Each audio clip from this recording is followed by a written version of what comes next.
Pierre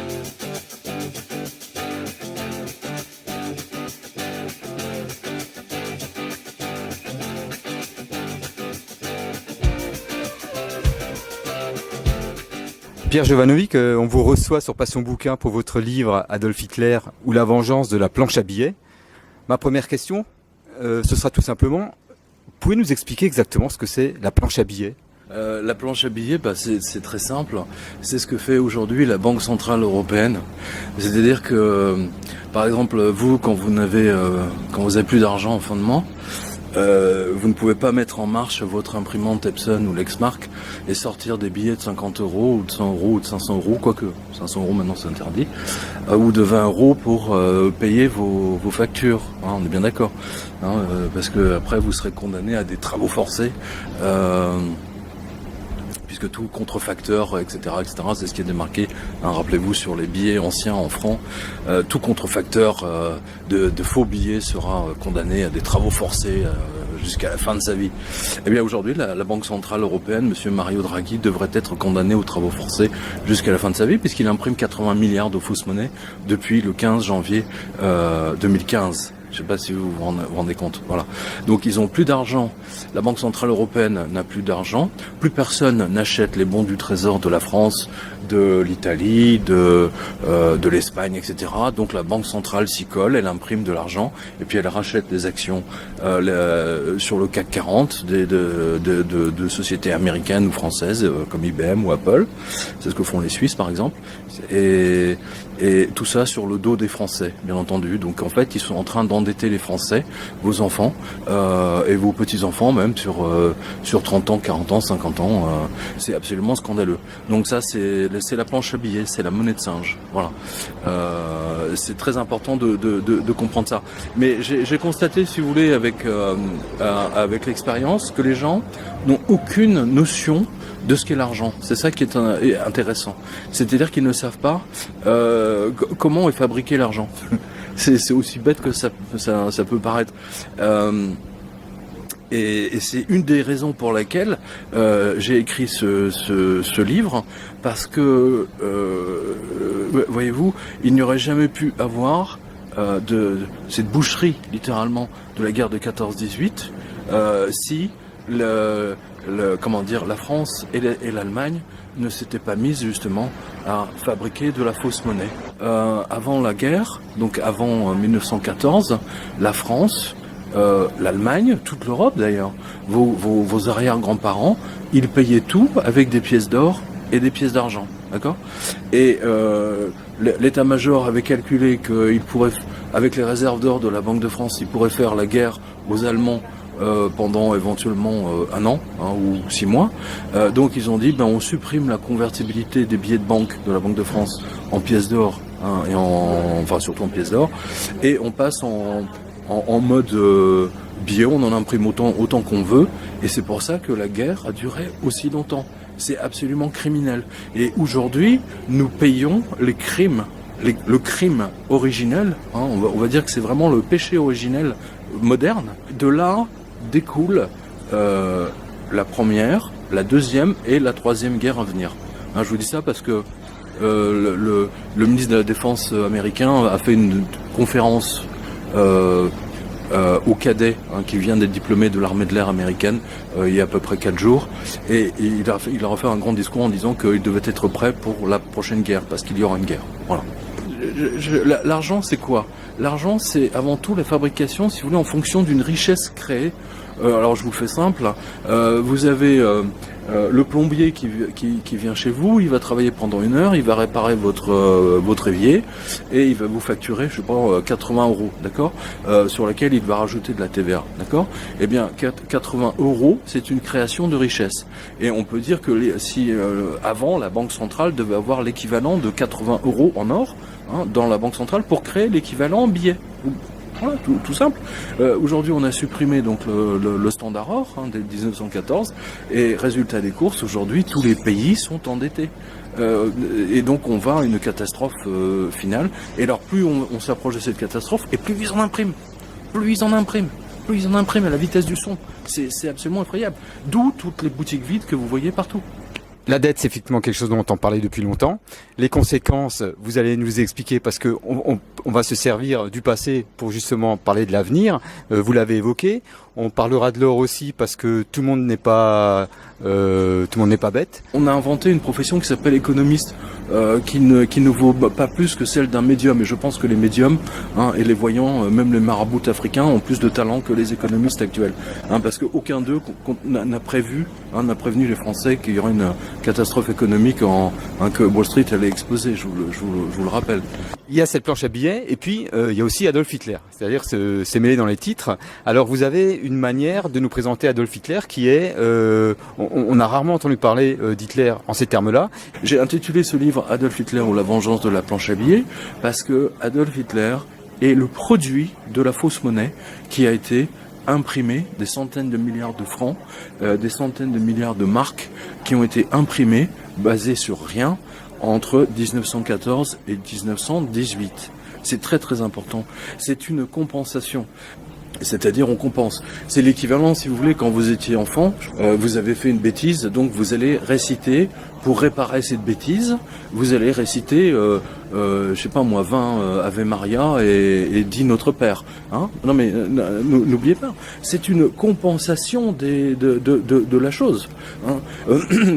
En Égypte, dans l'ancienne Égypte et même dans Sumer, lorsque vous preniez un emprunt, pour acheter une terre ou des animaux ou du bétail, vous signez devant le grand prêtre. Et le fait que vous ayez emprunté de l'argent se trouvait dans l'église, enfin dans le temple. Et ce sont les prêtres qui gardaient justement, alors qu'aujourd'hui ce sont des banques. Donc vous voyez qu'il y a une corrélation entre spiritualité et banque aujourd'hui. C'est très important de voir ça. Si vous regardez toutes les émissions qu'on nous balance sur Hitler toutes les semaines sur toutes les chaînes européennes, Hitler est sorti, il a pris le pouvoir on va dire en 3 mois, puis ensuite il a commencé à exterminer les Juifs. Je vous fais simple. Mais on oublie de dire qu'il a commencé à se rendre compte de tout ça en 1918. Et personne ne vous parle justement de cette époque charnière qui va de 1918 justement à 1933. Et c'est là où le peuple allemand finit écœuré par la crise économique et surtout par la fausse monnaie imprimée par la Bundesbank, pour le coup. Et d'ailleurs, la première chose que Hitler dit dans sa fameuse interview au New York Times, sa première interview internationale, c'est la planche à billets de ce gouvernement est un crime. Vous vous rendez compte? Ce sont ses premières paroles internationales. Tout est dit dans la planche à billets, la fausse monnaie. Le banquier central, lui, pour payer la France, il a dit, vous voulez être payé? On peut pas vous payer, donc on va imprimer de la fausse monnaie, enfin c'est de la vraie monnaie puisqu'elle est officielle, mais on va en imprimer tant et si bien qu'elle ne vaut plus rien. Il y a quand même une hyperinflation, pareil, il y a une hyperinflation vous avez les cours, c'est hyper documenté. Vous avez vers la fin les gens, vous savez, il y a cette fameuse anecdote où par exemple, les gens découpaient les journaux, parce que ça leur faisait office, le papier, ça leur coûtait moins cher d'acheter le journal et de découper les bords blancs que d'acheter, par exemple, un carnet de notes, du papier. Ou alors, par exemple, vous alliez dans un restaurant et votre addition entre le moment où vous êtes entré, elle était le triple ou le quadruple au moment où vous arrivez au café et au dessert, et ainsi de suite. On a vu par exemple des immeubles entiers être achetés par des Alsaciens, par des Anglais, par des Américains aussi, le peu d'Américains qui étaient là. Mais surtout, pas dans votre livre, on parlait surtout des Américains. Je parle des Américains, mais ne l'oubliez pas, toute l'Europe allait, mais les Alsaciens par définition, oui, ils sont à côté, donc bon. Puis il fallait faire payer l'Allemagne, il y avait une vraie. Mais vous ne pouvez pas raser un œuf. Vous voyez ce que je veux dire? Vous ne pouvez pas raser un œuf. quand un peuple est ruiné, vous ne pouvez pas lui prendre son argent, il n'en a pas. Vous ne pouvez pas prendre ses richesses, il n'en a pas. Et je trouve que les Allemands, si vous voulez, ont payé un prix, je parle de la Première Guerre mondiale, qui était absolument terrible, et pas à cause des Français, mais à cause de la Banque centrale allemande, qui a préféré ne pas payer la France et faire mourir quasiment 8 millions d'Allemands de faim. Je ne sais pas si vous réalisez, 8 millions d'Allemands sont morts de faim. De gens qui se sont suicidés, de faim, qui ont tué toute leur famille. Hein. À l'époque, vous n'aviez pas d'aide sociale, hein, je le rappelle. Et à l'époque, surtout, les femmes ne travaillaient pas. Hein. Une femme, ça restait à la maison. Hein. C'est le fameux texte d'Hitler. Hein. La femme, c'est à la cuisine et à l'église. Hein. Et les enfants. Hein. Le fameux KKK. Hein. Donc, c'est très important que les gens comprennent ça. Et le résultat de l'économie actuelle en 2018 à l'heure où on se parle est le résultat empirique, si vous voulez, de ce qui s'est passé à partir de août 1914, lorsque la France a pris la décision d'imprimer de la fausse monnaie pour payer la totalité des officiers et des sous-officiers et des soldats qui allaient faire la guerre. Est-ce que véritablement on peut s'attendre à une troisième guerre mondiale? C'est ce que vous annoncez en fait. C'est pas moi qui l'annonce d'abord déjà. Enfin, c'est ce que vous dites dans votre livre. Non, mais je veux dire, il y a une démonstration, je veux dire scientifique, et cette démonstration scientifique a été menée par un professeur allemand, en l'occurrence, qui s'appelle Oswald Spengler. Oswald Spengler a écrit un livre. Pour comprendre, Oswald Spengler était passionné par la botanique. Hein. Il était passionné par les arbres, par tout ce qui est végétation, le lierre, etc. Et c'était également un grand historien. Et il a entrepris une grande étude pour lui. Et il s'est dit, mais en fait, il s'est dit, c'est curieux parce que l'apogée les civilisations ressemblent effectivement à du lierre ou à un arbre. C'est-à-dire qu'en fait, elles grandissent, elles ont leur âge d'or, hein, comme on dit, et puis à un moment donné, elles finissent par s'étioler doucement. Exemple, l'Empire romain, mais on en a d'autres. Oswald Spengler le donne, si mes souvenirs sont bons, sur 8 civilisations anciennes, et elles obéissent toutes à la même logique. À partir du moment où une civilisation commence à fabriquer de la fausse monnaie, exemple Rome, elle finit par exploser en plein vol, et vous avez à ce moment-là un dictateur qui arrive pour prendre le pouvoir partout. On l'a vu par exemple, et toute utilisation de fausse monnaie, je finis là-dessus, toute utilisation de fausse monnaie amène la guerre. Les deux vont ensemble. Hein, de toute façon, les guerres en général sont précédées, n'oubliez jamais ça, d'une crise financière majeure. Mais qui dit crise financière, c'est pas tant une crise, c'est une guerre économique. Hein. Guerre économique, en d'autres mots, on peut dire ça, crise financière, mais c'est la même chose. C'est exactement la même chose. Et Oswald Spengler donc a écrit son livre. Il a commencé ses travaux en 1900. Il a failli publier son livre en 1914. Il n'a pas pu le faire parce que la guerre a été déclenchée en Allemagne. C'était un Allemand. Et il a publié son livre, je crois que c'était en 1916 ou de tête. Et tout était dedans. C'est-à-dire qu'en fait, il expliquait l'arrivée effectivement d'un César. Et qu'est-ce qui s'est passé en Allemagne?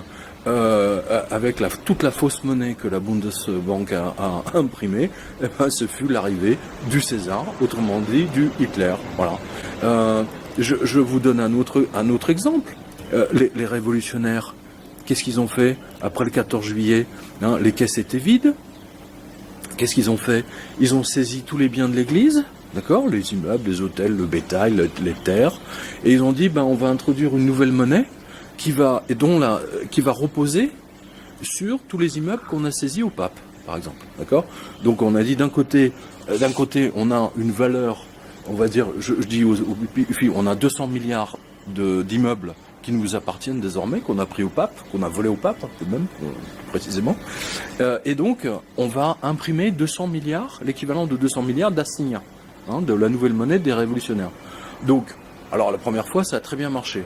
Sauf que, évidemment, les révolutionnaires, ils y ont pris goût, et après, ils ont fait une nouvelle émission d'assignats, mais qui, pour le coup, ne reposait sur rien. Résultat des courses, à partir de 1791, 92, 93, la France a vécu une période hyper inflationniste, exactement comme Weimar, hein, il faut pas l'oublier.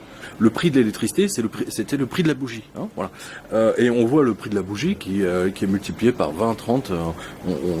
Si ça intéresse, on a au Jardin des Livres, on a un très bon livre là-dessus qui s'appelle 1789-1799, la crise financière française. Et évidemment, à un moment donné, l'argent, les assignats qui ne reposaient sur rien, hein, qui ne reposaient plus sur rien, s'ils imprimaient ça dans le vide, eh bien, que faisaient les agriculteurs? Ils refusaient d'accepter d'être payés avec de la monnaie de singe. Ils disaient, ben non, vous voulez de la viande? Vous voulez des steaks? Vous voulez du blé pour faire le pain? Ben, vous me payez en pièces d'or ou en pièces d'argent. Et donc, qu'ont fait les révolutionnaires? Ils ont dit, bon, si tu n'acceptes pas les assignats, on va te couper la tête. Alors il y en a pas mal à qui on a coupé la tête parce qu'ils refusaient d'accepter les assignats. Je ne sais pas si vous réalisez. Non mais toute cette partie-là n'est jamais enseignée en économie. Hein, c'est ça que vous devez le savoir. Et tout ça, c'est un bordel sans nom. Et ça s'est fini comment? Hein, rappelez-vous, hein, il y a un militaire qui est arrivé, un dictateur, il s'appelait Napoléon Bonaparte. Et il y a plein d'exemples comme ça. Lisez Oswald Spengler, par exemple. Mais il y en a d'autres. Aujourd'hui, on a plein de cas. Exemple, la Yougoslavie. Vous avez un président de la Yougoslavie. Le mec est banquier quand même. Le mec est banquier. Tout ce qu'il trouve à faire, c'est imprimer de la fausse monnaie. Il déclenche la plus grande inflation et le pays explose et vous avez la guerre. Hein, entre autres. Regardez ce qui se passe aujourd'hui au Venezuela. Regardez ce qui s'est passé au Zimbabwe. Regardez ce qui s'est passé, ce qui va se passer là, à l'heure où on se parle, en Argentine. La monnaie argentine a perdu 20% en 2 jours. En 2 jours. Parce qu'elle repose sur rien. Vous dites dans votre livre qu'en 1930, il y a déjà eu ce genre de choses, réduction des retraites, les prestations sociales qui diminuent, c'est-à-dire qu'on est dans le même schéma, quoi. Bien sûr. Je veux dire, les économistes, j'utilise ça me fait vraiment rire, quoi. Les marabouts économiques, genre Monsieur le Maire, qui nous expliquent aujourd'hui, mais qui ne font que recréer ce qui a déjà été fait en 1930, effectivement, et les crises d'austérité qui ont été imposées au peuple allemand, ça a été la 5e lame qui les a achevés, qui les a littéralement détruits. Et à la fin, les mecs, ils en pouvaient plus. Ils votaient à fond pour Hitler. Moi, j'ai toujours dit que sans l'utilisation de la fausse monnaie par la Banque centrale allemande, jamais Hitler n'aurait même pu être élu, ne serait-ce qu'à la mairie d'un village de 200 habitants. C'est ça que vous devez comprendre. Oui. C'est le produit absolu. La nature a ses règles. Il semble, hein, du moins c'est ce que je ressens avec son livre, c'est qu'il y a une loi physique qu'on n'a pas établie, mais que la justice a établie, puisque par exemple si vous faites un crime, hein, je sais pas moi, vous roulez sans assurance et vous explosez une voiture, vous êtes condamné à payer 50 000 € plus des dommages et intérêts, patati et patata. Donc vous voyez bien que pour une chose, vous avez immédiatement la correction opposée qui est pécuniaire, qui est monétaire. Eh bien, dans la nature, je sais pas comment expliquer ça, mais si vous fabriquez de la fausse monnaie qui ne repose sur rien, vous avez automatiquement une correction globale qui se termine par une guerre, parce que si vous créez à partir de l'argent, si vous n'utilisez pas l'or ou je sais pas, même des diamants ou des rubis, j'en sais rien, eh bien, il faut du solide, voilà. Eh bien, c'est le marbre des tombes qui garantit cet argent, voilà. Et c'est ce que je montre dans le livre, et c'est ce que j'ai montré d'ailleurs dans plusieurs de mes livres. Mais avec ce livre sur Hitler, c'est clair comme de l'eau de roche. C'est une évidence. Jamais Hitler n'aurait pu prendre le pouvoir sans la folie de la politique financière. Et personne n'a jamais osé écrire ce que j'ai écrit dans ce livre. Personne. On va s'arrêter là parce que je pense qu'on a à peu près fait le tour, et je pense qu'on a certainement donné envie aux gens de jeter un coup d'œil, de lire votre livre. Oh, ils peuvent même en jeter 2. Même en jeter 2, donc Hitler ou La vengeance de la planche à billets, c'est le Jardin des livres. Merci beaucoup, Pierre. Merci à vous.